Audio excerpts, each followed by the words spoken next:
Make yourselves comfortable. Good morning, everybody. Welcome. Bruchim Abayim. Okay, there's copies on the bimah. I want to thank Nehemiah Kaplan, as always, for the beautiful copies. Thank you very much.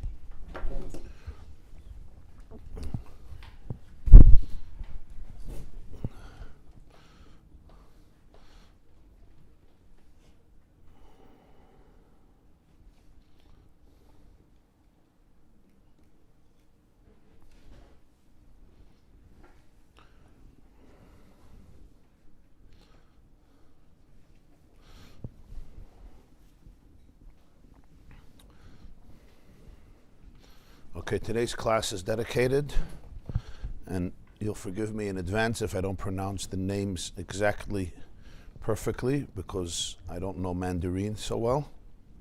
So it's dedicated by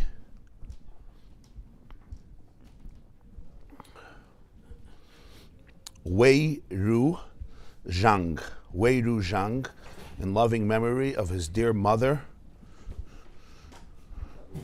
Shuzhen Li. So dedicated by Wei Ru Zhang in memory of his dear mother Shuzhen Li, who passed away on the 6th day of Tevis, 5778, which means her Yotzat is tomorrow. Tehei Nishmas Atzura B'tzur HaChayim, and may her soul be an everlasting source of blessing and love and light and inspiration, and to always accompany you spiritually and channel all the blessings from above for many long, happy, and healthy years. And thank you very, very much. Amen. Okay, today we're going to learn a Sichos from the Rebbe, from the Lubavitcher Rebbe, that he said at the Farbrengen of Shabbos Parshas Vayigash Tovshin Chaf Hey. That was actually also Zion, just like this year Shabbos is Zion Tevis. That year also, Tovshin Chafei Shabbos was the 7th of Tevis, Shabbos Vayigash, just like this year.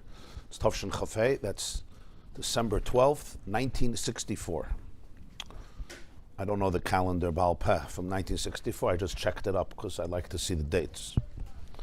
And it's published in Likkutei Sichos, Chelik Yud, the 10th volume of Likkutei Sichos, Parshas Vayigash. The Rebbe focuses here on a very famous Rashi in Parshas Vayigash, which is based on a Gemara, but really reveals a level of depth in the story that it's easy to miss in the beginning. So let's see. Very often the Sichos are written in Yiddish, but this Sichos happened to be written in Lashon Kodesh, so hopefully everybody will be able to understand, even if you don't understand Yiddish. Aleph. Ala Pasuk, there's the Pasuk in Vayigash, Vayipel al tzavre binyamin achi vayef, go binyamin bach al tzavarov.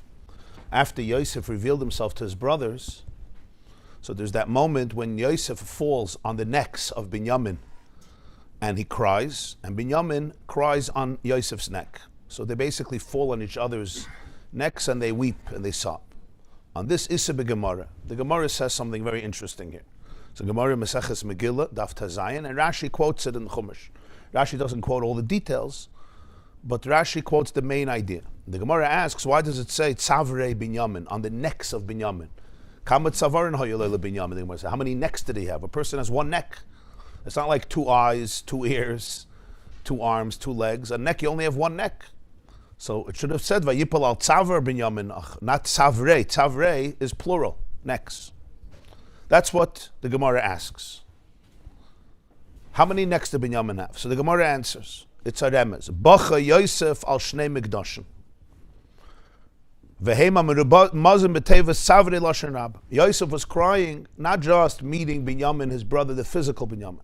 He was also crying for the 2 Batei Mikdash, which are all indicated, both are indicated in the word Tzavrei, the necks of Binyamin. In other words, there's something in Binyamin's neck that is plural, that he's carrying 2 things. The Beis HaMikdash was built partially in the lot of Binyamin. When they divided Eretz Yisrael to the Shvatim, part of the Beis HaMikdash was in the Chelik, in the boundaries of Binyamin. And ultimately they'll both be destroyed. The first Beis HaMikdash built by Shlomo, and the second Beis HaMikdash built by the Oilei Bavel, those who came back, Ezra, Nehemiah, etc. And they will both be destroyed. And that's what Yosef was crying for, on the necks of Binyamin. because they would be in the part of Binyamin. What's Binyamin crying? Binyamin bacha al mishkan Shiloi, she'asid liyaz b'chelka shel Yosef asid lecharev. Before the Beis Hamikdash, there was a mishkan that was built in Shiloi. Shiloi, people go visit Shiloi. In the archaeology, they excavated the ancient Shiloi. So Shiloi was the portion of Yosef, and that's where the Mishkan was for 369 years. When they came to Eretz Yisrael, Shlomo HaMelech built the Beis HaMikdash only 440 years after they came to Eretz Yisrael. So what did they do for 440 years? So there was no Beis HaMikdash. There was a Mishkan from Moshe, and it was wandering. But most of the time, it was in a few different places. Gilgal, Noiv, Givan, but most of the time it was in Shiloi, Mishkan Shiloi. 369 years. And then it was destroyed from the war with the Plishtim against the Jewish people, the times of Eli. Eli was the Kohen Gadol. He had the two sons, Chafni and Pinchas. It's all in Tanakh. So the Mishkan Shiloi was destroyed. And this was in the section of Yosef. This was only one Mishkan. So this is what Binyamin was crying for. This is what the Gemara says in Megillah, Daf Tazayin, and Rashi quotes it here in Chumash. Now the question, of course, is, the first basic question is, what the neck? The necks of Binyamin, I mean, it's a cute remez, the necks, because it's two Batei Mikdash, I mean. But it seems very far-fetched, I mean. How does the neck become the Beis HaMikdash? So, Vihine, hatam shetzavore merames leBeis HaMikdash. It's not stam, Chazal saw the word necks, okay, let's put in two Batei Mikdash here. That means there's some thematic connection, that the Torah is saying he fell on the neck of Binyamin, that somehow the neck is connected to the Beis HaMikdash. Mavur b'medrash al pasuk k'migdal David savarech. So there's another medrash. Everything in Torah, becomes connected. There's a pasuk in Shehashirim, chapter 4, k'migdal David savarech. Your neck is like the Tower of David. Banu l'talpiyos. It's built incredibly handsome and well. The Gemara says talpiyos is tel shel. Kol piyas poinim by, from all the corners, everybody wants to come there. It's attractive. It's appealing. It's mesmerizing. It's like a towering neck. Migdal David, like the Tower of David. Savarech is your neck. And talpiyas also means it's made to the Gemara. It's made to store weapons. It's very impressive. So it's interesting that when she defines her groom, when he wants to describe his neck and how beautiful it is, she says Migdal David, like the Tower of David HaMelech. Migdal David Savarech. So Chazal say on this in Medrash, Ma tzavar ze nasun begaver shel adam kach Beis HaMikdash nasun begaver shel olam. The neck is located in the height of the person. So the Beis HaMikdash is located begaver shel olam, in the height of the world. So Migdal David Tzavarech, Migdal David represents also the Beis HaMikdash. And the pasuk itself makes the connection in Shir HaShirim, that it's like your neck. What's the connection to the neck? It's in the height. It was located physically, spiritually, in the height of the world. Amnam, but it's interesting. If you want to bring out the height, you have things that are higher than the neck. The neck is not the highest part of the person. Amnam, mashakasav begaver shalalam, ein pirush shu oila begaver al kala oilam.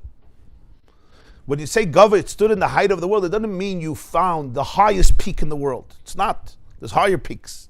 If Gava Shalom, you're looking for the highest point in the world, it's not where the Beis HaMikdash was.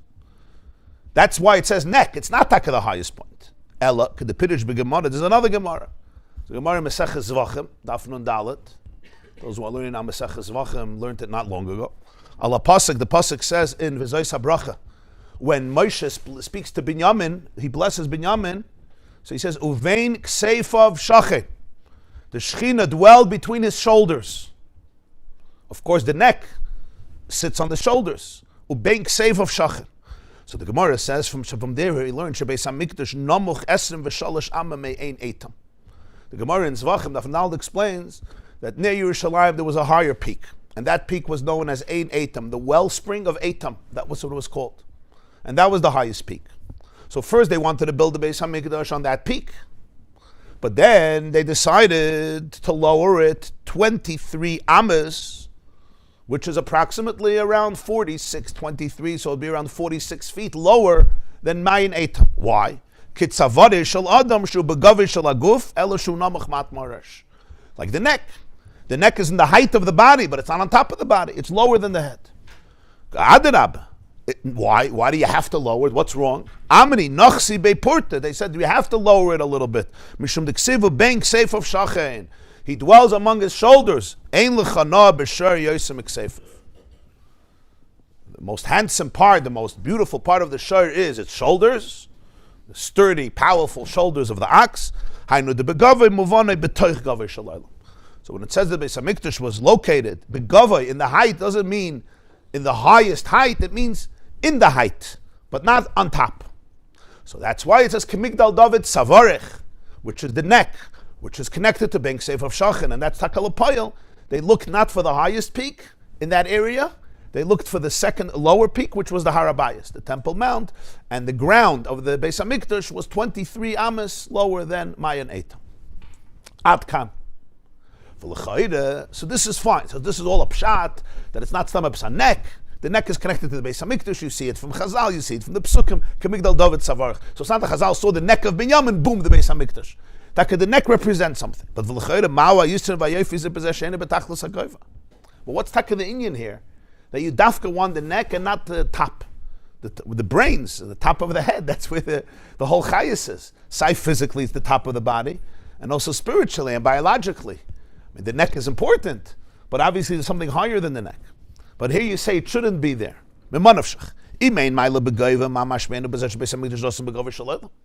If there's no uniqueness in goiva and the height, so what's the chiddush? The Beis Hamikdash is begaver shalaylam. Who cares where it is? It is where it is.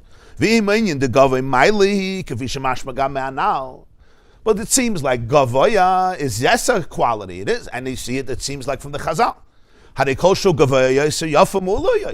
So the higher it is, if height is something, if the impression of height is something, so make it higher. If you can go higher, why not go higher? Dafka stay lower. Dafka has to be lower. So you have a pasuk of being safe of shachan. I understand the shoulders are lower. You have a pasuk tzavarach, but that itself is a question. It's interesting. The question is of height is something. So he brings in footnote 6. The question is why when they made the bracha, sukkahs for the dalad minim, it's on the tilas lulav. Even if you don't want to say all four, you don't want to say on the tilas, but esrig is greater than lulav. You see, people work much harder to choose an esrig. It's more expensive. And the Chazal say esrig has a tam, it has a flavor, it has a reich, it has a smell. Lulav has no smell. It has a tam, not really the lulav has a tam, but the dates on the palm tree have a tam. So the esrig is much more chashav. So why should you make a bracha on the tilas lulav? The answer is lulav gvaya mikula and chashuv and nikras kol agud al shmei shulchan aruch had menazakin seif simen tafresh nun aleph. So the Rebbe brings in Shulchan Aruch Harav. It's brought from Paiskim because the lulav is the tallest, so it has the most prominence, and all the dalad minim are called for it because it stands tall. Ubaloshna kasav, another pasuk is gavaya me'al gavaya shemer gavaya maleh. Al Koban, we're just bringing out in other areas in Torah where you see that height is significant even in the physical lulav versus the estrig and the other minim, the hadas and the arav. Al kolpanim. So why not find the highest peak? But this will be understood when you understand what a neck is. And here again we come back to the core of the inyan. Whenever you say a tzavar is a Beis Hamikdash, it's not that Chazal needed up as some way to found something interesting in the pasuk. It's connected thematically. We hear a neck, so we just see the physical neck. What's connected to the Beis Hamikdash? But you have to understand that Ramban writes, "HaTorah medaberes b'tachtonim v'remezes b'al yonim." The Ramban Mifanu writes, "HaTorah medaberes b'al yonim v'remezes b'tachtonim." The whole Torah was written before the world was created. In other words, the Torah is really spiritual energy. It's written in a way that can also be understood physically. So you have to understand, when you say a neck, he fell on Binyamin's neck, there's different stories you could be reading. You could be reading a physical story. One person fell on the other person's neck and sobbed. You can also read the same story on a deeper level. You say Torah is min hashamayim, it means not just it came down from heaven. It means it could be read as a heavenly document. So when you read neck, the neck represents something. What is a neck? What is the tzavar? It's basically the bridge. Memutza is the intermediary between the head, which is the seat of the brain, the skull which has the brain, and the rest of the body. The energy of a person, the chayis, the life force, collectively is stored in the brain. But it needs to be channeled from the head to the rest of the body. So for there you have a hole intricate design, and it flows through. You have the kana, you have the windpipe. It's called the trachea. You have the veshet, is the food pipe. It's called the esophagus. And you have the vriden, all the veins, the nerve, all the nerves, all the veins, nerve endings, nervous system, shabagan, which ultimately comes through the garin, which is the throat. The same is true also when it comes to communicating the seichel, the awareness from the brain. When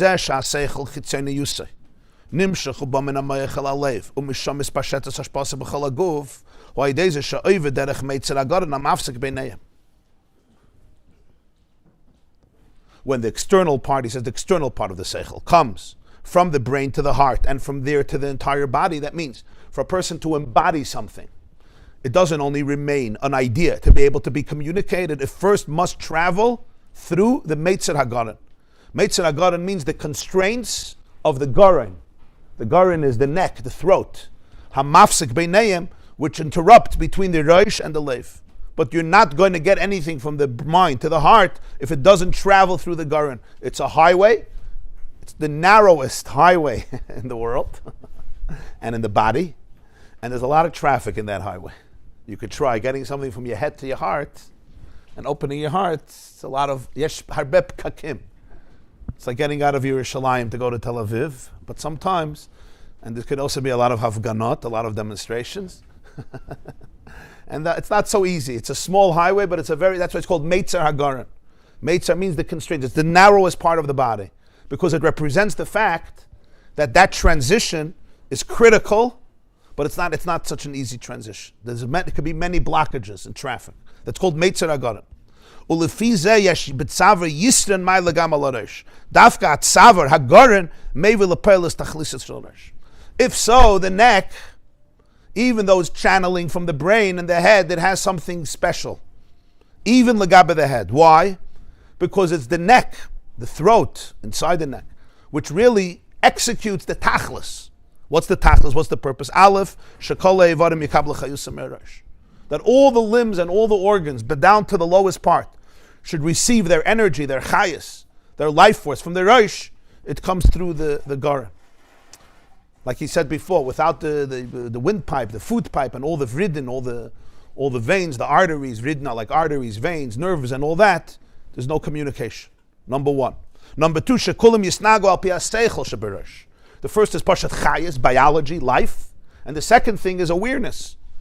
That all of them should be able to behave based on the guidance, the blueprint, the map, the seichel, the awareness of the head. This comes through, you need a Reish, but the tzava is the one that, so to speak, is the channel. The execution happens through the tzava.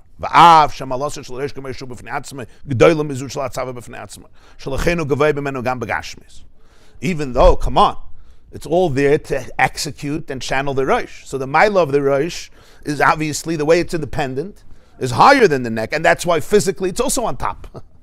That's true. So he says something very subtle. When you talk about madregas, what's higher, what's lower, obviously, when you talk about the Seder HaMadrega, the Reish is higher.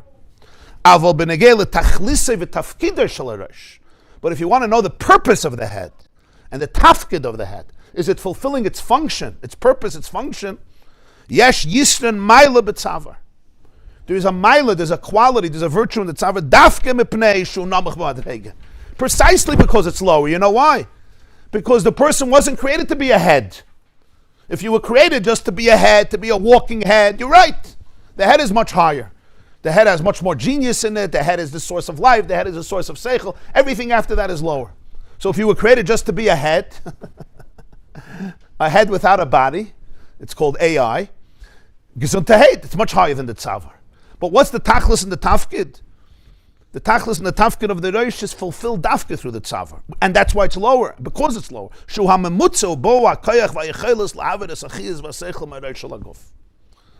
that is the memutza, that is the bridge. And that creates the capacity, the potential to transfer, to transmit. Sai the chayis, which is the life, and sai the seichel, which is the awareness and the spiritual guidance from the head into the rest of the body, the heart and every other part of the body. In other words, the embodiment happens through the mamutza. And the mamutza is the tzavar, the neck. And that's what it represents, that bridge between the highest part of the person, which is the brain, the seat of consciousness, and the seat of life. And now begins the purpose of it, which is what? To get into the body. So if you talk about what's greater, of course the Reish is greater. But if you talk about what's greater in terms of purpose and function, Dafka, the tzavar, has something the Reish doesn't have. Because the Reish could remain cerebral. It could remain, so to speak, detached. Everybody understands a head without a body, what it looks like.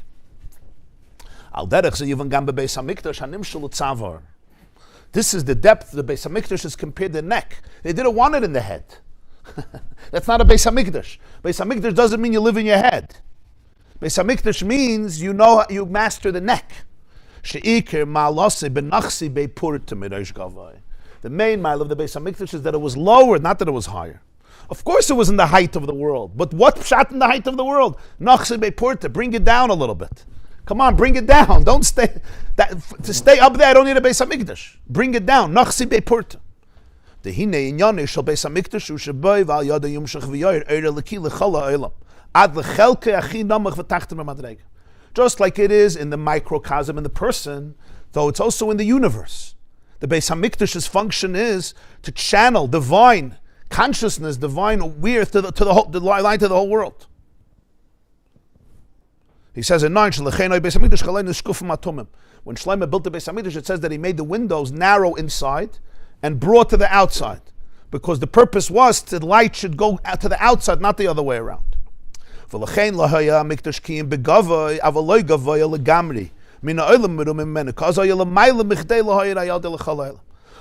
Beis HaMikdash was dafke not so high. You didn't want it on the highest peak. Of course it was high because it's a leader, but not in a way that it's aloof, sublime, detached, completely beyond the ability to illuminate the world. It's way up there. Ela nachas porta, these are the words of the Gemara in Zvachim. Nachas porta, it went down a little bit. Hainu b'shayches v'kiruv la'olam b'chdei la'ha'ira. So there should be a kiruv, a shayches, a connection to the world to illuminate it. U'kitzavad ha'adam sha'ideze shu namach min ha'yisraimim was shalareish ki'im b'kiruv alaguf ha'rei b'chinas ha'mamutzim m'chabim ma'chadim. This is what the neck represents. Because it's lower than the Hisraimamus of the Rosh, the Raimamus, the exaltedness, it's lower, it's closer to the body, it could become a mamutza. To be a bridge, you need to understand both worlds. You need to be able to go down. You need to be able to speak the language, not just of the head, but also of the body, so to speak. So the way Hashem made the guf is that the tzavar becomes that bridge, that narrow bridge. Kol olam kulo geshet tsar miyad, yeah? It's a very narrow bridge, but that's the bridge. Because it has a kiruv, it can become a memutza that the two can become one. They could become integrated to the point that there's a seamless flow between the highest and the lowest. And that's the tachlis of the Beis HaMikdash. And the same as it's true in the collective Beis HaMikdash, it's also true in everybody's individual Beis HaMikdash. Like he brings in 10 Kamaim Azal, B'soichel lo nemer elo b'soichem b'soichel echad v'echad misro. Chazal says v'osel l'mitur v'shachanti b'soicham. It should have said v'shachanti b'soichai, just like it should have said savar, not savrei, b'soichai, not b'soicham. So Chazal answer, it's not I dwell in the Mishkan, I dwell in every person, in every Jew. So the Mela, the Beis HaMikdash, is also in every person.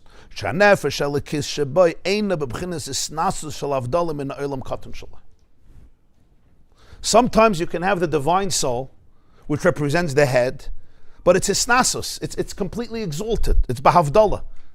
In other words, your little world is detached from your divine soul. As gufa v'eschalke ba'olam, ayideze nasa kulei mishkan hamikdash le'eri yisbarach. The person becomes a Beis HaMikdash only when the Beis HaMikdash is in their neck. That's where the Beis HaMikdash is.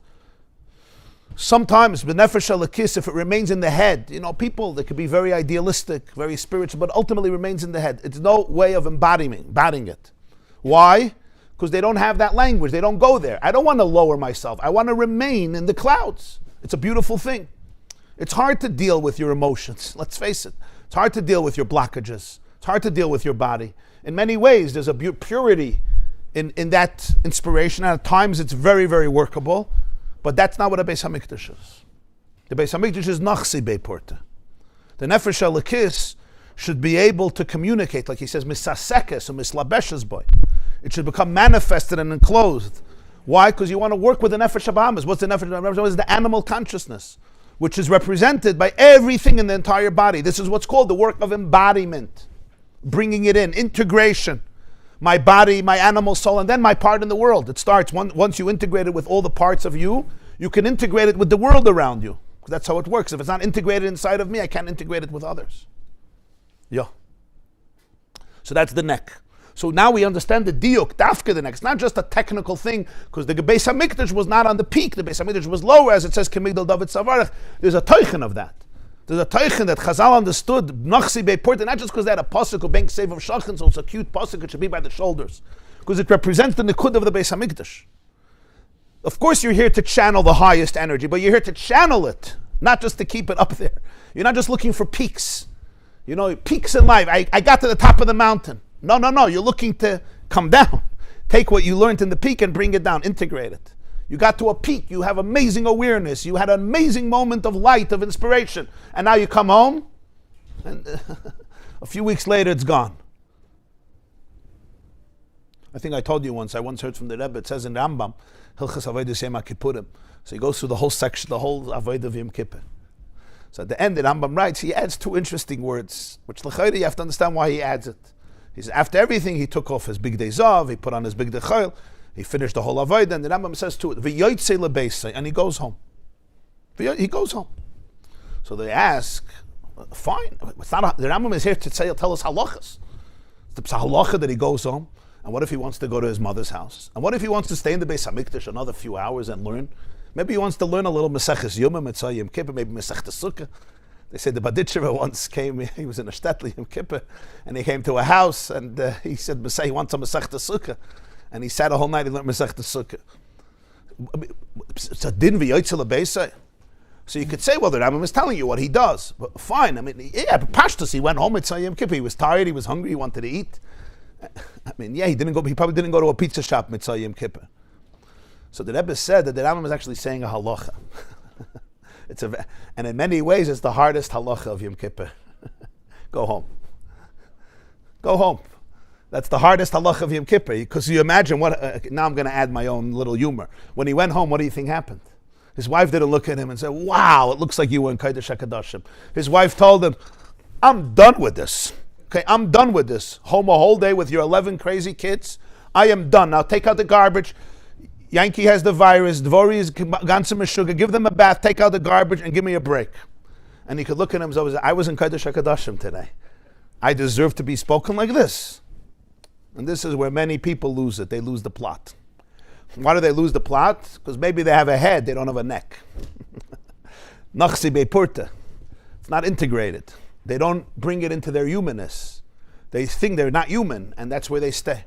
So v'yoytze lebeisei, in many ways, the Rebbe said, then how do you know it was a real Yom Kippur if he goes home afterwards? Doesn't go home, it wasn't a real Yom Kippur.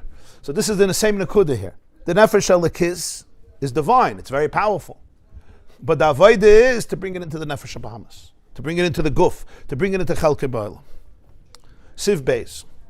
Al pize yuva and masha Yosef nafal al tzavre kipshuti shel binyamin achiv vayevka binyamin bachal tzavarav.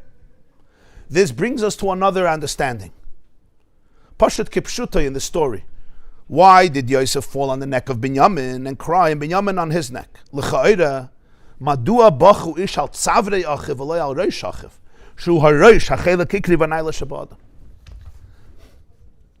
Why taka? When they're crying, Yosef is crying for Binyamin. Why is the diuk that he cried on his neck? So by Yosef it says first that he fell on Binyamin's neck. He fell on Binyamin's neck. That's the lashon of the pasuk. By Binyamin, it doesn't even say he fell. The Binyamin bachal tzavarav. It's mashma that he was crying not just on the physical neck, but almost like crying for the neck. But that seems strange. Huh? The word shoulder is ksefayim. The word tzavar, the neck sits on the shoulder. Yeah. So, right. So that's even a bigger shaila, right? Because you can't really cry on the neck. I mean, I could put my head on your neck, but it's really you put your head on the shoulder, which the neck is situated between the two shoulders. The shoulders holds up the neck. So what's the diuk here? Dafka on the tzavar. And if you want to bring out that he was crying for the presence of Binyamin. So it's the life of Binyamin, the head of Binyamin. L'chayra de Rosh is the main part. Elo shetachlisam shel bnei Yisrael l'kamayim mechazal ani le'nivrei Yisrael l'sham resheskayni. Hainu l'sham shel lahashlam es kavanas kayni b'briyas b'briyas kol ha'olam es shelius le'dira b'tachtayim. The purpose of the Jew, the Gemara says, the Mishnah says at the end of Kiddushin, I was not created only to serve my Creator. In other words, to serve and fulfill the purpose of your Creator who created all of the worlds. And as Chazal say, in order to make a dira b'tachtayim, a home in this lower world. And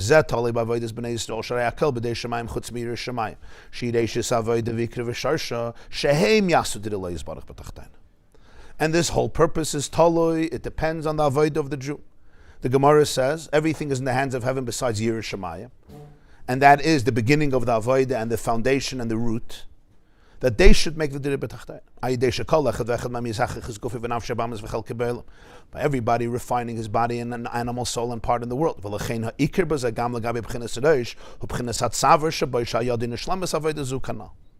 And therefore the main part in this avodah, even relative to the head, is the neck through which you could fulfill this avodah.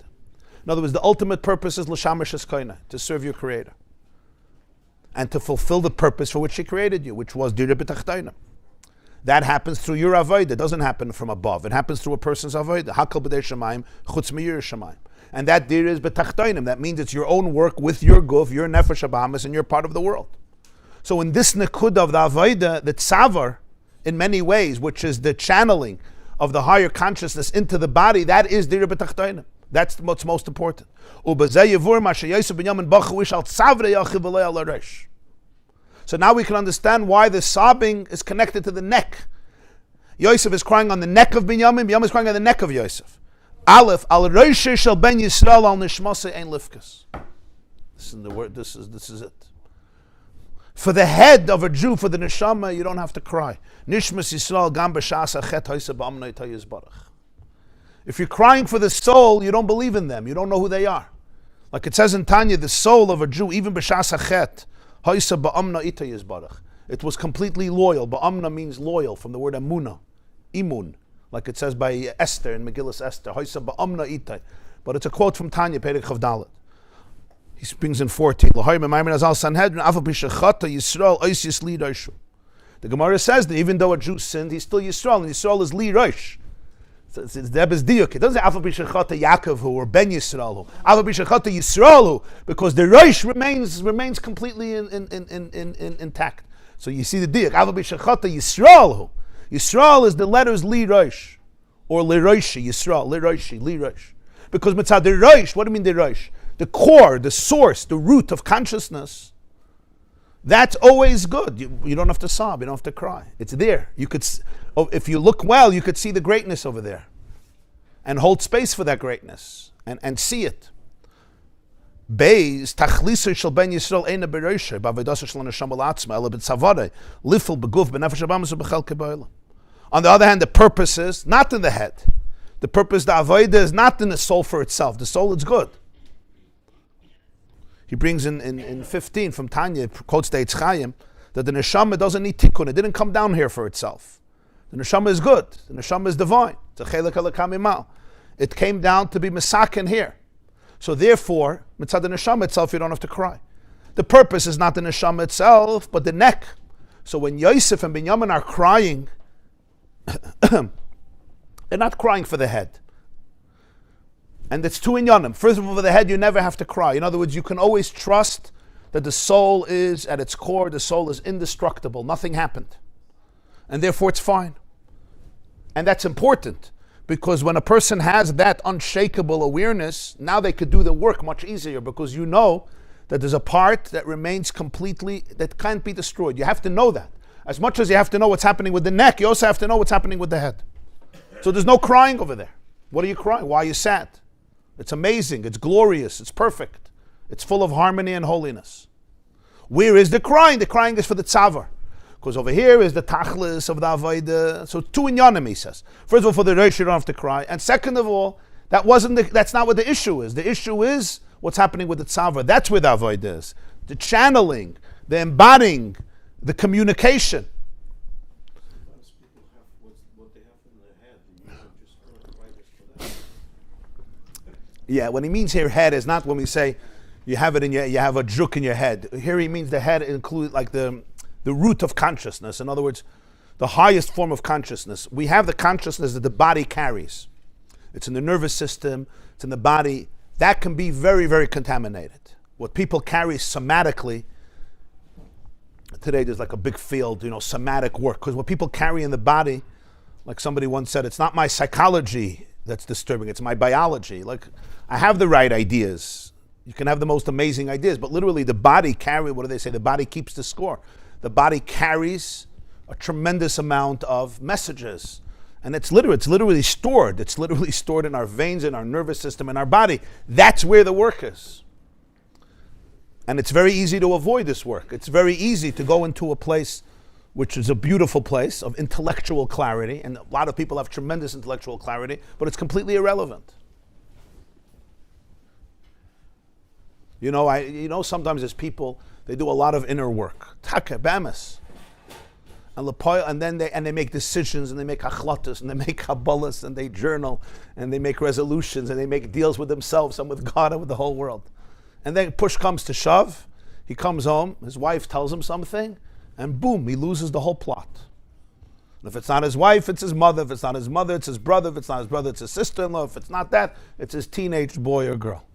And then he goes back into guilt for another year till the next Elul. What really happened? The person's ideas were very, very good. The ideas weren't contaminated. The reason is because they're not dealing with their body. They're not dealing with their nefesh habahamis. Your ideas are perfect. You're good. You don't have to fix your ideas. You don't need another shiur. Maybe it's good to come to another shiur. I'm not knocking you should come to another shiur. You're welcome. But you don't need another vart. Yeah. You don't need another shiur that's another vart. You got it. You got it. You know everything. You know it. Havaraya, people are coming to you for advice. So you're giving the world advice, yeah? And your advice is good. You even charge for your advice, and they're willing to pay. So you have brilliant advice. Because the issue here is not the head. That's not your issue. That's not where you need. You don't need more information. You don't need another lecture about it. That's not the issue. The issue is that something happened and it triggered a part of you that felt very, very unsafe, literally. And that's your body. It's your guf. And it's almost, it's like, and as long as you don't know this, you almost don't have bchira. You become a robot in a funny way. Because I'm just responding to danger, to my own body's perceived danger, my animal consciousness, which includes the nefesh habahamis, it includes the body, it includes the whole physical existence of a person. It has its own rules. It has its own mechanisms. It has its own patterns. And as long as I don't deal with that, I don't acknowledge it, I don't work with it, I don't see it, I don't talk to it, I don't calm it down, it's going to go crazy. And those are the parts that are the hardest part to work with. And that's the idea of the tzavar. That's not the head. Gimel, amnam tzarich lahavin. But here we have to understand the big question. You explained the neck, how the Gemara connects it to the Beis HaMikdash, what it means in a person's life, why Yosef is focused on Binyamin's neck. Binyamin is focused. But here's another question. Why are you crying for somebody else, not for yourself? Lama bacha Yosef ala mikdashes bechelka shel Binyamin, uBinyamin bacha la mishkan bechelka shel Yosef. L'chayda adira bekol echad mem alav livkus al churban Beis HaMikdash bechelka yehu. It's a funny thing when you feel the pain of the whole world besides your own kids, no? There's people like that. There's experts like that. They know the pain of everybody. They're the biggest Balei Chesed in Monsey, Lakewood, and Borough Park. Their own kids are suffering. That they don't know. They don't have time. They don't have time. It's a weird thing. I'm not saying you shouldn't cry for other people, but there's a churban in your own house, for heaven. Your own house is on fire. What's for the rest of the world that's on fire? If Binyamin has problems, fine. Yosef, first cry for yourself. Yeah. Much worse. Huh? Right. So either he doesn't have time, or you're repressing, you're avoiding. So it's much easier. With the world's pain, you could be a hero. You could be the Sarah Chesed. They're going to honor. Your kids are not going to honor you at a dinner, right? For saving them. On the contrary. But the world is going to honor you. You're the biggest healer, you're the biggest therapist, you're the biggest Baal Tzedakah, Baal Chesed. They're going to go on Machaya. So I understand Yosef feels bad for Binyamin. I get it. And Binyamin feels bad for Yosef and what's going to happen in the future. But Adam Karev Etzel Atzmai is a rule in life. It's not a bad thing. It's the halacha, Adam Karev Etzel Atzmai. Oh. Va'ad kedei kach. It's a beautiful question, no? Don't cry for the rest of the world before you can, why aren't you feeling your own pain? It's connected to the whole Indian, yeah?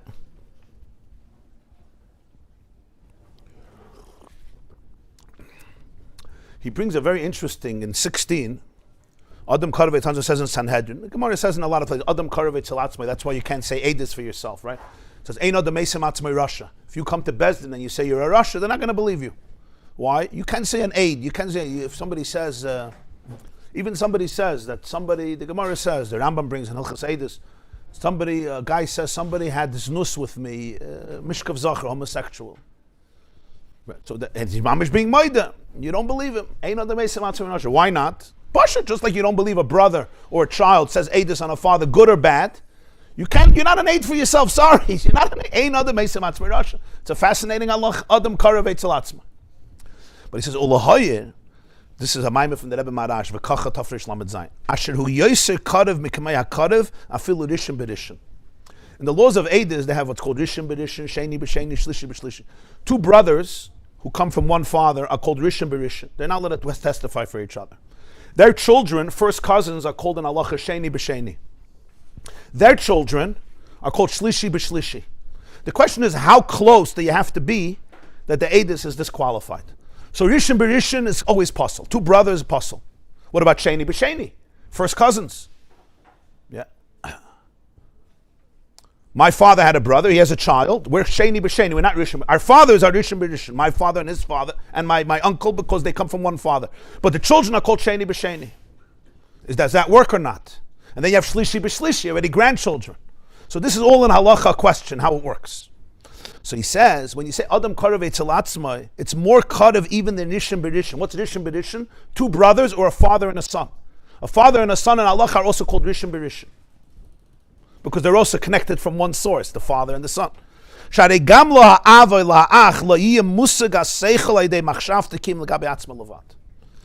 Even with your father or your child or your brother, you don't know what they're thinking. You think you know what they're thinking, but you don't.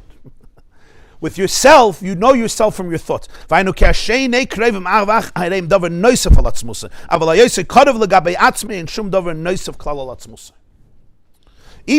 b'rishon, you know, the closest relationships, they're taka close relationships, but it's still something additional to your essence, and you need to know this. Huh? Yeah. Masheka with yourself, it's you. You are you. It's not a davar noisef alatzmusa.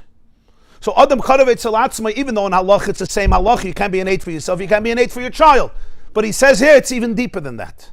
So why is Yosef not crying for himself? Even when it comes to the mitzvah of Avos Yisrael, which is loving another person, loving another Jew. And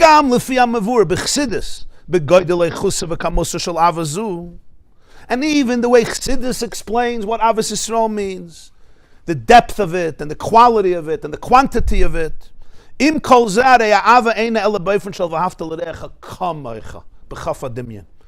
the pasuk says, love your fellow like yourself. Kamoicha means with a chaf adimi, with a chaf that makes it similar. It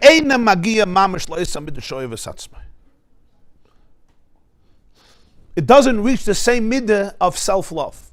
It's an interesting thing that Rebbe Sichos usually always talks the opposite. But here he's bringing out, but it's really it's the nekuda of it.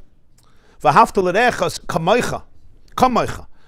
Kameshamuva begeres hakodesh. The Rebbe brings in the Geres hakodesh Tanya, ba'isei geres atzma sheba meirich at kama yesh laharbez v'matan tzedakah shemidas hachesed asher b'shah she'en b'yadei lekitin echad shalmayim hini chayecha kaidman. The same letter we brings out in the Geres hakodesh Tazayin, how much a person needs to give tzedakah more and more.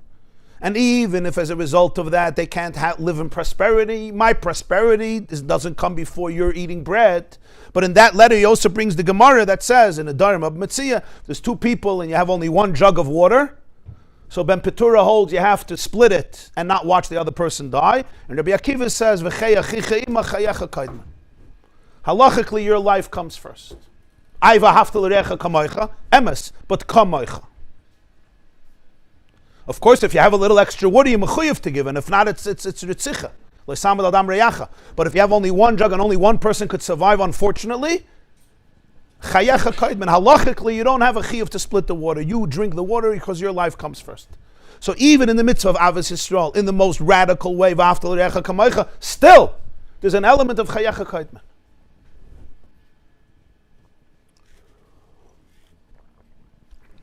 And it's not just because you're selfish. It's because that's the container through which you can love. Right? We all understand. I was once sitting at my Shabbos table many years ago, and I don't know, we got into a shmuz. It was a Friday night. One of my boys was then 6 years old. So I turned to them and I said, there's 630 mitzvahs in the Torah. Which one do you think is the hardest? Which one is the hardest to do?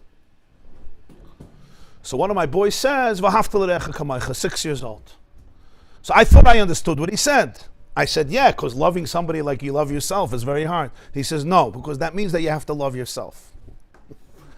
I told my wife, I said, oh, this is going to be an exciting journey. 6 years old, because it means you have to love yourself. V'ahavta l'recha kamoicha. If you don't love yourself, v'ahavta l'recha, like you love yourself. If you hate yourself, the pasuk doesn't work. I said, that's why it's the hardest mitzvah. That's the oimek here, right? It's not stam chayecha kaidman, because at the end of the day, I don't care about you. And that's not the vart. The vart is chayecha kaidman is the container from which all the love is going to be channeled to your brother, to your son, to your daughter, to your wife, to the rest of the world, to every other person.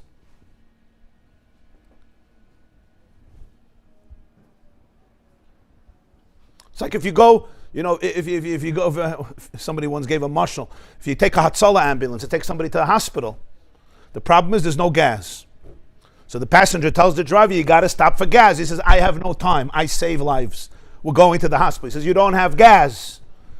You with your gas. We're going to the hospital. We all know the end of the story. It's still stuck on the highway. The guy died. There was no gas. Because if there's no gas, there's no ambulance to take him to the hospital. Verstehst? This is not something that's so understood by people. Huh? If you have Kvitzas HaDerech, Gesundheit. But you don't have Kvitzas HaDerech through self-hate.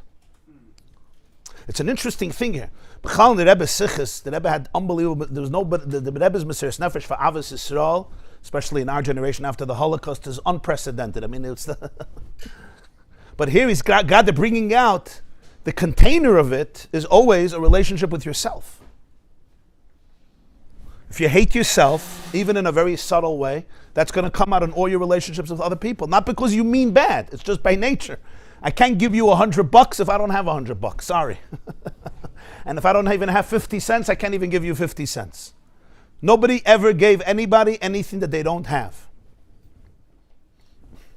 It doesn't work. So you think you can give $100 that you don't have? Everybody knows you can. And you think love? You think love you could? $100, a stupid $100, even $1 bill you can't give that you don't have. And you think love, which is an infinite priceless gift you could just give when you don't have, how does that happen? How does that miracle happen? So that's the nekuda of v'ahavta l'recha kamoicha. Somebody once told me, Grada, he's a therapist, there's Yossi Gross in Muncie. He told me a very powerful idea. I really appreciate it. He said, what's pshat chayecha kaidman? Chayecha kaidman, yeah. He said,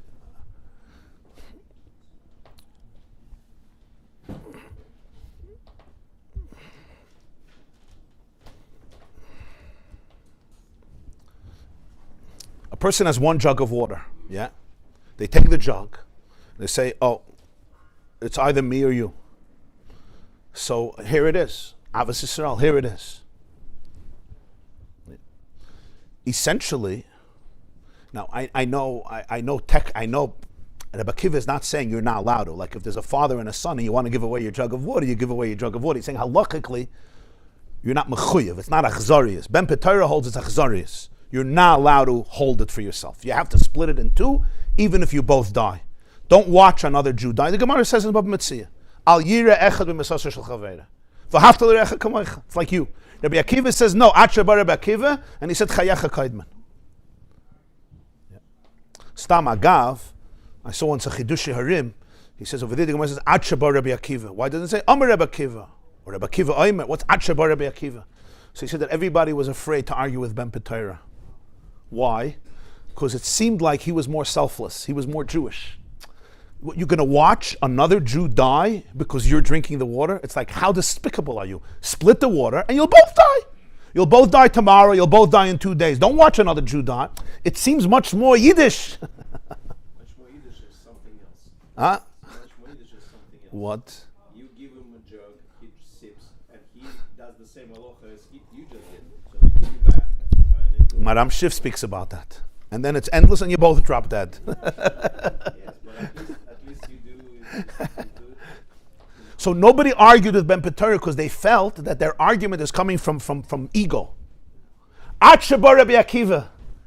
Rabbi Akiva, he's the one who said, when the Romans killed him, and he said, Shema Yisrael, the Talmudim said, how could you do this? He said, my whole life I'm waiting for B'chol Nafshecha. So nobody could suspect Rabbi Akiva that he had any agenda. His whole life is B'chol Nafshecha. When Rabbi Akiva said, Chayecha Koyben, it's not because you're selfish. Because this is the way God wants you to do it. Anyway, so this guy was telling me like this. He says, if you think about it conceptually, what am I telling you when I give it to you? Essentially, what I'm saying is that between you and me, ultimately, I say I don't matter and you matter. I don't matter and you matter. So I may have given you water, but I also killed your soul. Because if that becomes a message in a person, what's the message in the person? The message in the person is, I don't matter and somebody else matters. And whenever that happens, the person ultimately doesn't allow the container that can become the giver to function. So that essentially becomes a very, very subtle message. Chayecha Kaidmin is sometimes the greatest love you can give to somebody else. Because we teach through embodiment. When you embody Chayecha Kaidmin, you know what you're teaching them? That their life comes first. So in a paradoxical way, when I tell you, you matter, I don't matter, and you're looking up to me because I'm your father, I'm your teacher, I'm your rabbi, so what am I teaching you? You don't matter. You don't matter. Chayecha Kaidmin actually teaches, oh, you respect me. That means also, it's going to be with you also. Chayecha Kaidmin. So you're coming from a place of fullness and of presence. Now, all these things are counterintuitive to us because we're often trained the exact opposite. Stop thinking about yourself, you're narcissistic, and the truth is you need to know the difference. There's a big difference between Chayecha Kaidmin and narcissism. There's a big difference between selfishness and V'ahavta l'recha kamocha. It's actually two opposites. You see the difference when you understand what the Rebbe is saying here. It doesn't create selfishness, it actually creates much more love. You're actually much kinder to people around you. You'll see when people fill themselves, they're much kinder. You know why? They have more mental space, they have more capacity, they're feeling much deeper, and they're feeling much more connected to their source. And in the source, everybody has place. When I'm in, like just like when people are starving, yeah, you know what Churchill said, the difference between socialism and capitalism. Winston Churchill said they're both horrible systems. Everything is a horrible system. He said capitalism is the unequal distribution of wealth. And it's unequal, it's unfair. He said socialism is the equal distribution of misery. Everybody gets the misery, everybody. When I'm in a miserable space, you're not getting more. You're getting a little more misery of me. So this is the whole nikud of Chayecha Kaidmin. It's building the container. I'll call upon him. What's the nikud here? So Yosef is crying for Binyamin. Binyamin is crying for Yosef. Great. First cry for yourself. Your house is burning down. V'im kenarei bevadei shel kol echad mem nogei Yosef beis hamikdash shaloi. Ubemele gam abchiyei reishus kol al churbanoi shel hamikdash shaloi. If you're a human being, you're Adam Karvetz, unless you're in denial, unless you're in repression, unless you're avoiding, unless you can't acknowledge what's happening in your own family, first cry for your own Beis HaMikdash. That's more negeya. At least first. You'll cry also for his Beis HaMikdash. Here it's no. Yosef is crying for him. He's crying. The Gemara says clearly, Yosef was crying for his Beis HaMikdash and he was crying for the Mishkan of Yosef. Ala posik vayipol Yosef al tzavarav shel Yaakov vayevkal tzavarav oid. Later in the parsha, Yosef meets Yaakov. What happens over there? Yosef falls on the neck of Yaakov, and he cries more and more. He doesn't stop. Isa b'zoyar she Yosef bachal beis hamikdash nechrav. Ubazem etalib b'zeh mashakazav vayevkal tzavarav oid she'az Yosef chiyah Yosefes gam al galus basra galus achiachna. That's why it says by Yaakov he cried, Vayipol al tzavarav, Vayevkal tzavarav oid. There was the crying for the first Beis HaMikdash, and then there was the crying for the Galus Basra, for the last Galus after the second Beis HaMikdash. That was Yosef's crying. V'yesh l'tmaya. Madua rak Yosef bachal churban Beis HaMikdash v'lo Yaakov? If this is the pshat, Yosef is crying for the churban Beis HaMikdash, Yaakov doesn't care about the Beis HaMikdash. V'tirutz shel Rashi b'shem Rabbi Seinu sheYaakov yokerei Shema harei lefi hazoyer l'cheirei netiritz. Rashi famously brings from the Rabbi Seinu that Yaakov was busy saying Shema. It was in the morning, so therefore he couldn't cry. He was busy saying Shema. But ladies, I don't understand. Al pi pirush hakasav vayipol tzavarav kipshutoi shelo Yosef chiyah b'gal hachurban v'atam shelo Yaakov le'nofel al tzavarav Yosef le'noshkei b'mnei shekara Shema harei mudgush b'zeh goydel avedasa shel Yaakov. Gam beis shados b'rei b'pam rishon l'achne shadabes b'shonim choshav kinenu b'chayim b'kolzon lehifzek m'kriyas Shema. Oid Yosef simcha tzum azula yitridasim l'chavim b'kriyas pasuk rishon l'shema shetzricha kavana. Aval if he pirush hazoyer eichev shari sheYaakov v'nolei nizragish v'loi nitzra da churban Beis HaMikdash v'yachal b'shah azul likras Shema b'kavana. If you learn b'pashtos, they meet and after so many years they start crying. So you could say that even when Yaakov saw his son the first time, because he was saying Shema, he didn't interrupt the Shema. And not only that, Shema needs kavana. He can even have kavana. But according to the Zohar, that Yosef was crying for the Churban Beis HaMikdash, and Yaakov wasn't. How could you say that the Churban Beis HaMikdash didn't touch Yaakov to the point that he could say Shema with kavana, complete kavana? Because Yaakov doesn't cry. So the explanation on all of this is, so here the Rebbe says it's a classic vintage Lubavitcher Rebbe explanation.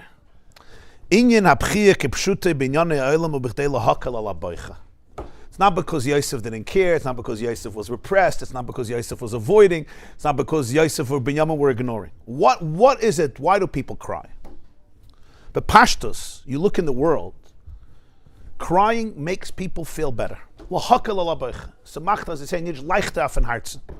a release. Everybody knows, some people here cry a lot. And it's after a good, it's a wash, it's like a shower, a mikveh, mevein Sichos, and there's a certain release. It's a release of tension, of energy, of sadness. People feel better after they cry. Ukenida b'chush. Shekasha adam boicha linyan ameitzer umeik loy, ein bekoicha shel b'chiyah zu l'saken mashu b'dover shegara moisa. Ela shebacha v'yirvach loy. You'll ask a person, was meinst du? You're going to bring them back? You're going to make them better? The situation is going to be saved? What are you crying for? Be practical. It's a stupid question. Right? Men sometimes do it. We won't get into the details. What are you crying for? I'm not crying because it's a strategic plan how to save the day. I know my crying is not going to help anything. But it's part of emotions. It's part of the human coping mechanism that God created in a good way. It's not going to be misaken. But bacha v'yirvach al derech mashakasav, even have a pasuk in Tehillim. Hoysali dimasi lechem yoimam v'layla b'emerei like kol hayom hayeh lekach. But the Rebbe, everything he needed a source. So it's time to say that crying makes you feel better. What's the source? People. So you have it in the Tehillim also. David HaMelech says, my tears became my bread day and night when people would chastise me, when people would provoke me, antagonize me all day. Where's your God? So I was crying. What's the point? Why are you crying? You couldn't convince them otherwise. The pshat is, David HaMelech was saying, this is what I do in pain. I cried so much, it became a substitute for my bread. Because you see, when somebody cries, their hunger diminishes. Right? Chazal even say that he dipped his bread in the tears. It says, but I'll call upon him, you see a musig, he's not fixing anything. But he's releasing his pain, and you feel better. Mizem move on. That's why sometimes people just need to cry. Some people need to cry. It's not a bad thing. You don't have to always stop crying. You know, there's some message, some home. This house, we don't cry. We grow up. That's a horrible thing. Why? Because what it teaches people is that they can't trust their emotions. They're not allowed to feel their emotions. They're not allowed to express their emotions. And that's an important part of being human. Not everything is about productive. Well, how is it going to help? This is all part of life. But mizem move on. But from here you understand something else. What if there's something to do?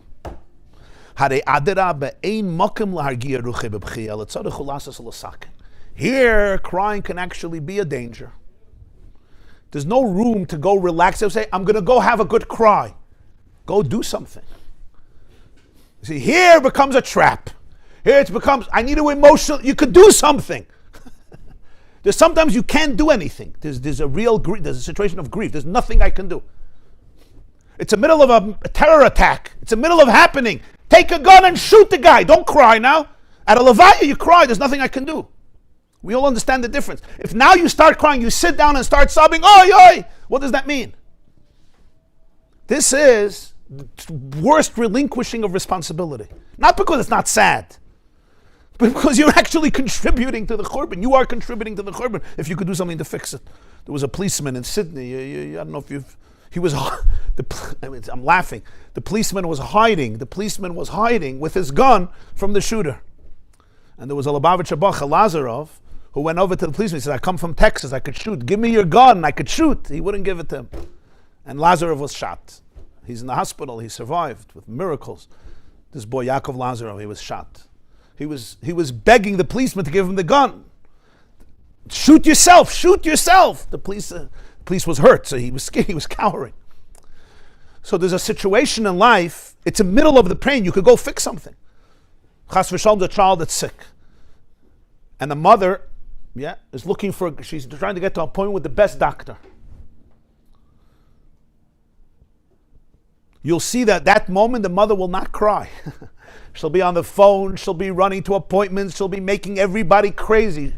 Why? Because she doesn't care about her child? Because she cares about her child. Once, Chalila v'chas, nothing works, and the situation is over, now it's appropriate to cry. So you have to know not to ever confuse the two things. But in this situation, it's something else. Good. Yaakov was crying for all these years. Good. So here he says a moide de kavart. This is a hafla de kavart. Listen to this. V'lachein kisheroye churban migdashe shel chaverei mishtatev b'tzara yoboicha. When you're watching the churban of your friends, Beis Hamikdash, what do? Empathy. Cry, just cry. Put your head on their shoulders and cry. That's your job. But ultimately, I cannot build your Beis Hamikdash. I can be there for you, I can support you. People need to build their own Beis Hamikdash. Nobody can save you from your own stuff. Not because they're selfish, but because everybody got to deal with their own life. He puts in parentheses, Iker. Of course, there's something you can always help with somebody else's Beis Hamikdash. But the Iker tikkun of somebody's Beis Hamikdash is not totally in you, it's totally in your friend. Hu yachal l'mechuyev lazer l'chavere aleph aydei sheyechichi b'darkei noyam, beis aydei sheyeire rachmim v'yispalel olav. Aval habitul b'poyel shel hachatoyim shegarmu shenishtalcha yad b'mikdash chavere tali b'chavere shobal b'chira. I could do two things for my friend, and I need to do it. I could talk to him. Yechicha means I can chastise him, b'darkei noyam. Darkei noyam means in a pleasant way. Teach him, help him, support, show him the mistake, point out the issues in a pleasant way. Number two, I can pray for him. Sometimes he doesn't want to listen. I can arouse compassion. But lepoil mamish, to do the work, I can't do it. I can't come into your house and clean up your kitchen. I mean, clean up a kitchen, I could come into your house and clean up the kitchen. But other parts I can't clean up. The bittul b'poil of the chatoyim, of all the deviations that caused that the hand was sent into the Beis Hamikdash, this my friend has to do because he's a Baal B'chira, he has agency, he has choice, and no one takes away anybody's choice. I could be a friend, but I can't become codependent. I can't start living your life for you. I can't do that. Yeah, somebody once said you could die for somebody, you can't live for somebody. You can give them a jug of water, but ultimately you're not teaching. Everybody has to live for themselves. And after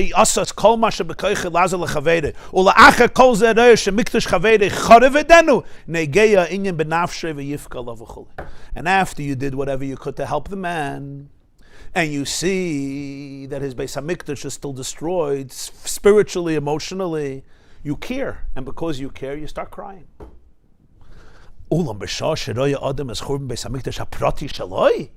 ein leile ist tapik bar nocho bebchia. Keim l'shtadel l'sakim v'livnis mechadash adei sheyaved avedasi l'havi esagula pratis benafshay. But if I'm looking at my own destroyed Beis HaMikdash, was meinst du? Go do the work. Go do the work. You could save the situation. You could stop what's happening. If your crying now is going to become a way, I'm just sad, my life is hopeless. Your life is not hopeless. Go rebuild. What he says here, bring the geula pratis benafshay. This is called geula consciousness.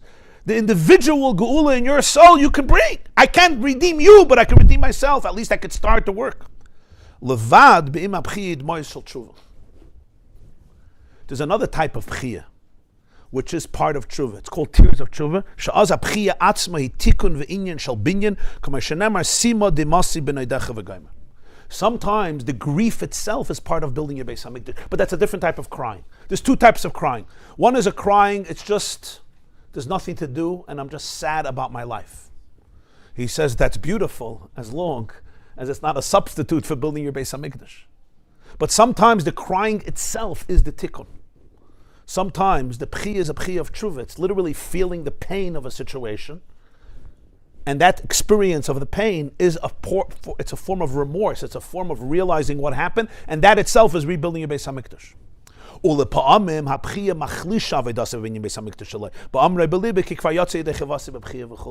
Sometimes what happens is the crying weakens your building Beis HaMikdash. You know why? You tell myself, I already did my job. I cried. And here the crying becomes an obstacle to the work. I'm such an amazing victim. I am so sad about I already fulfilled my obligation. I'm crying, I sit on the couch and I sob and I tell everybody what a miserable, wretched situation I'm in. And I was yotze the mitzvah. I think I built my Beis HaMikdash. And really, it's avoidance. It's avoidance of actually tackling and confronting the destruction in my life and saying, what's step 1, 2, 3? Is there going to be part of crying as part of tshuva? That, yeah. But if just because there's nothing to do, I pick up my hands and all I can do is cry, now the crying becomes a dangerous substitute. Yosef's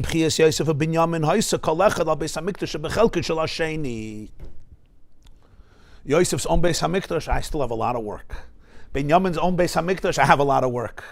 For Binyamin, he cried. For Yosef cries for Binyamin, Binyamin cries for Yosef. Like he says, your friend's Beis HaMikdash, cry. Help him, but then you can cry. Your own Beis HaMikdash, go build it. What about Yaakov? Yaakov loy bachal churban Beis HaMikdash ki im hayakayri yishma ki Yaakov hu aviyim shel kol bnei Yisrael v'lechein hein ha-mishkan v'hein Beis HaMikdash hein bechel koi v'lechein asak b'tikun ubinyan Beis HaMikdash she'in Beis HaMikdash hu sheyeh bayis muchen lekarbanos v'chol ha-kayri krishma reize kilu hikriv oyle v'zevach ki ikir inyan ha-karban hu adam ki yakriv mikem karban Hashem kriya shma mesiris nefesh haba limser nafshe be'echad b'chol nafshcha fil neitelis nafshach. You hear? Yaakov, by him it's not a friend. Yosef is his Beis HaMikdash. It's his Mishkan. Binyamin is his. Yaakov is the father. Every Nikud and every child is part of the father. Yaakov wasn't saying Krishma because he couldn't care less about their Beis HaMikdash. This was, Yosef could cry for Binyamin. Binyamin could cry for Yosef. Yaakov has to tell himself, I'm going to sit and cry? I can actually help my kids. And he introduced the consciousness of Krishma. What's the inyan of Krishma? He says the whole Beis HaMikdash, the Rambam says, is a place for karbanos. The Gemara says when you say Krishma, it's like you were makriv a carbon. In other words, you're building a Beis HaMikdash. You're building the place of the carbon. Kem, it's the carbon in you. It's the concept of Krishma, Mesiris Nefesh, Limser Nafshe Bechad, surrendering the egoic mind. That is what a carbon is. Adam ki yakriv mikem. That is the Nikud of Krishma. So Yaakov was actually ingesting, so to speak, imbuing the genes of Klal Yisrael for generations with the consciousness of redemption. That's what he was doing. He wasn't ignoring the Churban Beis HaMikdash. Yosef could cry for the Churban Beis HaMikdash, which is going to be in the Chelek of Binyamin. And Binyamin is going to cry for Yosef. The Ein Lahakshas, Kivan Shiro Beruach HaKodesh HaMishkan HaMikdash HaSidin L'charav Adekvar Nigzan Al Zalmel Maila Ma'av Shalasas Baza. You could say if they saw with Ruach HaKodesh that it's going to be destroyed, so there's nothing to do. So everybody should cry. It's just sit and cry. It's already by the Levaya. There's nothing to do. They saw it's going to be destroyed. Halekvar Amru Chazal, Afilu Cherev Chadam Manachas Atzavar Shalom Al Yim Natzim and Arachim. Vafilu Lachak Zardin Efshar De Avodah Lekara. The Gemara says in Brachas, even when the sword is Chas V'Shalom on the tzavar, and then here it also says on the neck of the person, they shouldn't stop fighting for their life and stop from praying. And even after a Gzar Din, the Gemara says through Avodah you can tear it up in Maseches Rosh Hashanah. Ukudamatzinu b'Chizkiya. There's a story about Chizkiya Melech. Yeshaya Masalei Anavush Nigzal Chizkiya Sheyamas Amalei Chizkiya Yeshaya Kalei Navuas Chavitzei. Yeshaya came to Chizkiya Navi and said, "I have a prophecy from Hashem that you're going to die."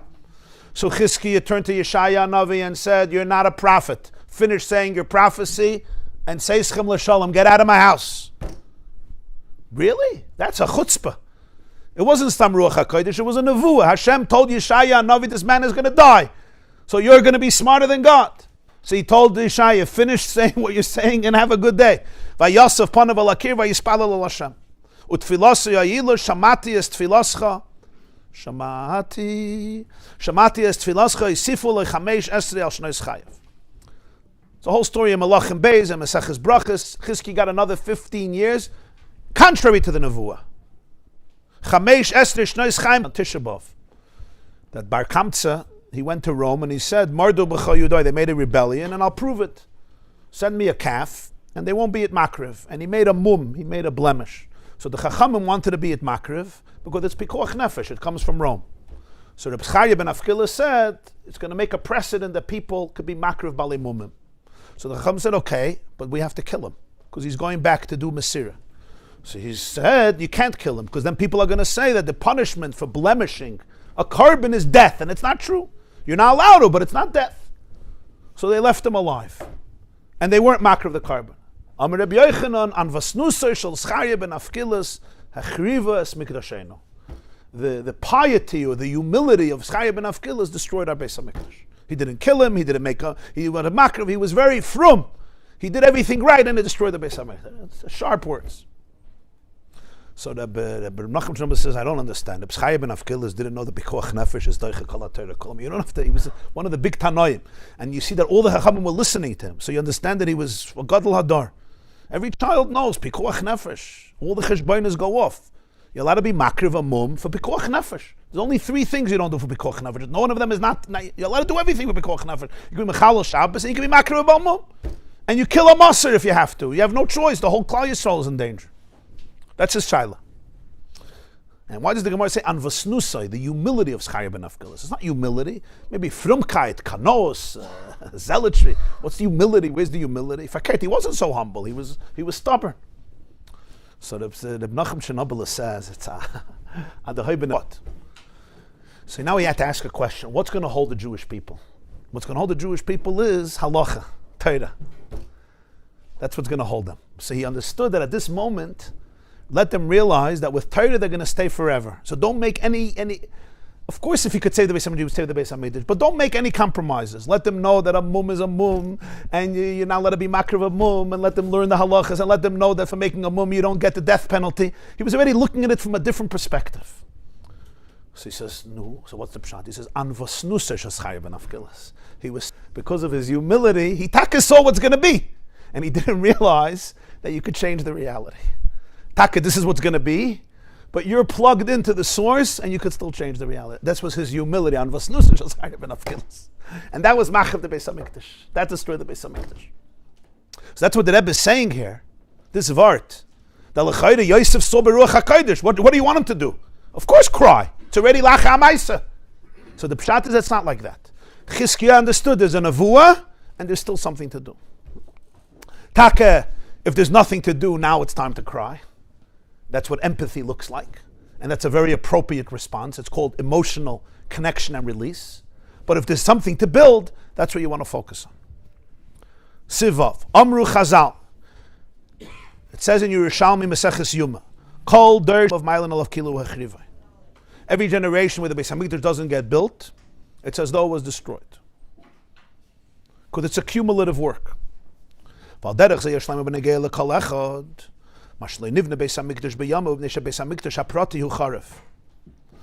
is not stam a vart to make everybody feel guilty. It's a vart on every person. When the Beis Hamikdash wasn't built in my days, I need to look at my own Beis Hamikdash. My own Beis Hamikdash is destroyed.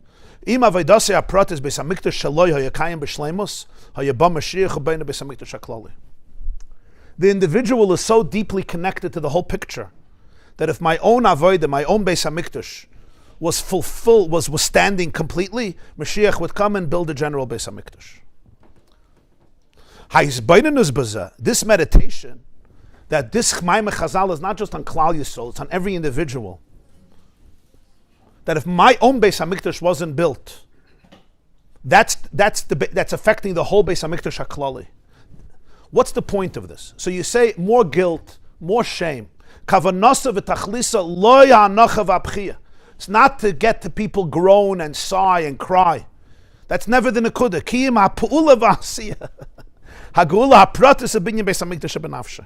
To be able to create a redemptive individual geula and build the Beis Hamikdash in my own soul. Meaning that my soul becomes an embodiment for the Shekhinah.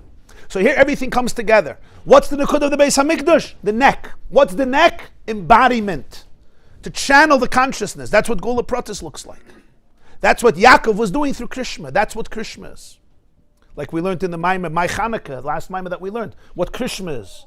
Right? By Krishma, the 25 letters of Krishma, Chav Hei Kislev, you remember with the Yevonim, but the Rambam says what Krishma is. That's the whole nekuda here. Achdus Hashem.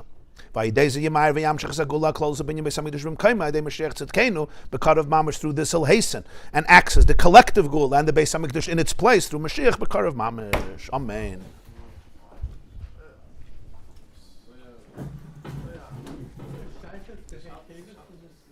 You'll figure it out. Amen.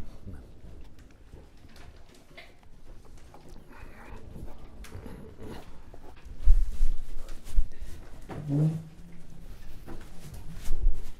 always knew this was from the bells when he came, when he was the Nazis and he came to soon met with Emes. And through the whole time he went through a lot. He never cried. When he met Emes, he burst out in crying. So they asked him, yes, Vice.